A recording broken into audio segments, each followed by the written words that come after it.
अच्छा है तुम मायके चली जाओ और मुझे चैन से जीने दो। सरिता जी बहुत दिनों से देख रही थी कि बेटा और बहू हर बात पर तकरार करने लगे हैं। 2.5 साल ही तो हुए हैं शादी के, ऊपर से 3 महीने की दिव्या के साथ अनामिका एकदम परेशान हो जा रही है। और आकाश बात बात पर अनामिका पर भड़कने लगा है। कितनी बार अनामिका ने कहा भी, आपको मेरा साथ अच्छा नहीं लग रहा है तो मैं चली जाती हूँ, रहिए अपने घर में अपने कमरे में आराम से। तब आकाश उखड़ते हुए कह देता, हाँ हाँ जाओ ना, मुझे धमकी क्या दे रही हो। अनामिका ये सब सुनकर टूट जाती थी, अकेली बैठकर रो लेती, पर बेटी का ख्याल आते सब सामान्य करने की कोशिश करती।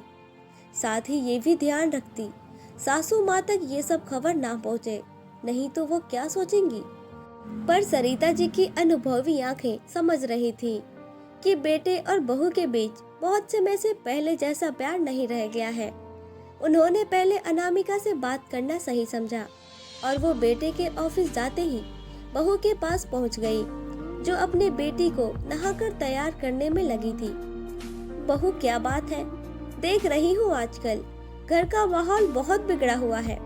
तुम दोनों एक दूसरे से या तो बात ही नहीं करते और करते भी हो तो एक दूसरे से झगड़ते हुए, आखिर बात क्या है। सरिता जी ने पूछा। ओह, आपको भनक लग ही गई मम्मी जी, मैं नहीं चाहती थी कि आपको ये सब पता चले। आकाश का व्यवहार मुझे भी खुद समझ नहीं आ रहा।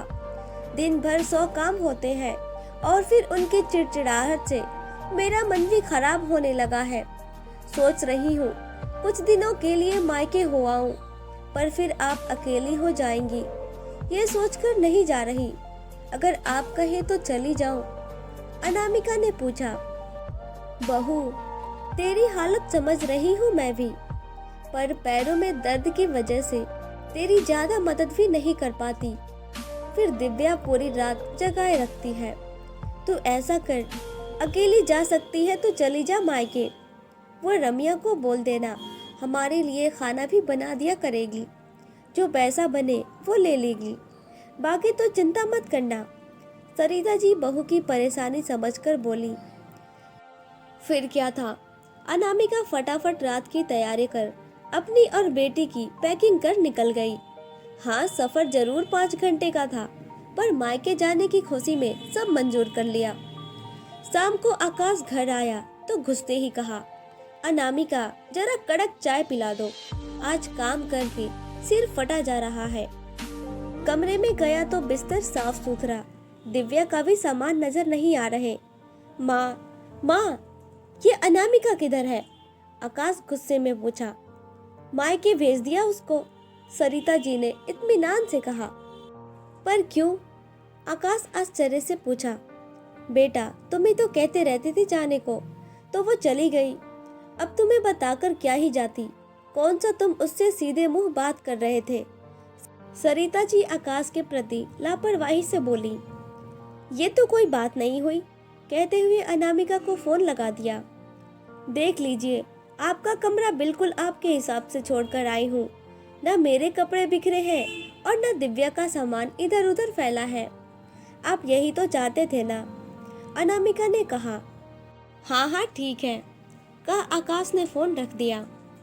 बेटा, अब तुम ही बताओ, क्या चल रहा है तुम्हारे दिमाग में जो अनामिका से इतना चिढ़ने लगे हो? सरिता जी ने पूछा।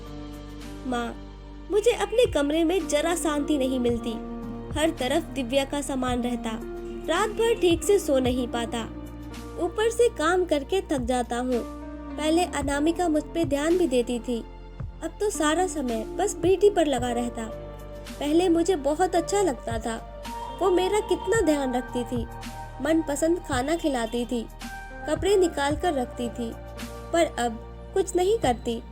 बस ये सब देखकर मुझे गुस्सा आने लगा है। आकाश ने कहा। बेटा, समझ सकती हूँ, पर दिव्या तेरी भी बेटी है। अनामिका जब तक माँ नहीं बनी थी तब तक पत्नी के फर्ज बखूब निभा रही थी। अब वो माँ भी है, उसकी हर छोटी मोटी जरूरत अनामिका ही समझ सकती है। और तुम कोई बच्चे तो हो नहीं, बस थोड़ा सा दिव्या को गोद में लेकर पुकार देते हो। पिता का फर्ज बस उतना ही समझते हो। वो रात भर जागती सोती, तुम बड़बड़ाते रहते, एक बार भी अनामिका की मदद करने की सोचते हो? बेटा, जिंदगी बच्चे के आने के बाद सिर्फ तुम्हारी नहीं, पत्नी की भी बदल जाती है। बेटा, तुम ऐसा करते रहे ना तो सच में एक दिन अनामिका छोड़कर चली जाएगी। दूरियों को जगह मत दो, बात कर हल निकालने की कोशिश किया करो, वो भी इंसान ही है, सरिता जी ने समझाते हुए कहा।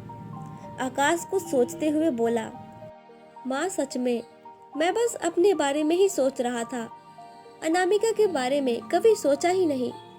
अब जब गई है तो कुछ दिन रहने देता हूँ, पर जब वो वापस आएगी तो दिव्या की थोड़ी जिम्मेदारी मैं भी उठा लूंगा। चल, तुझे अक्ल तो आई, अब मेरी बहू से प्यार से बात कर ले, और बहू जाने से पहले खाना भी बना कर गई है, आकर खा ले, सरिता जी ने कहा। अनामिका यार, तुम्हारे बिना रहने की आदत नहीं है, जल्दी से आने की कोशिश करना। और हाँ, मेरे व्यवहार के लिए मुझे माफ़ कर दो, मैं तुमसे पहले की तरह ही सारी उम्मीदें करता रहा। ये भूल ही गया कि अब तुम पर पत्नी से ज़्यादा माँ की दोहरी भूमिका निभानी पड़ रही है। अब से ऐसा नहीं होगा, प्रॉमिस, आकाश फोन पर बोला।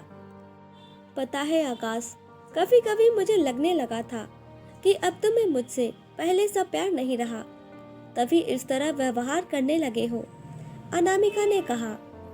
नहीं अनामिका, बस मुझे यही लग रहा था, तुम पहले सा ध्यान नहीं देती। अभी माँ ने भी यही समझाया, तभी तो तुम्हें जल्दी आने को बोल रहा हूँ। कुछ देर बात कर आकाश ने फोन रख दिया।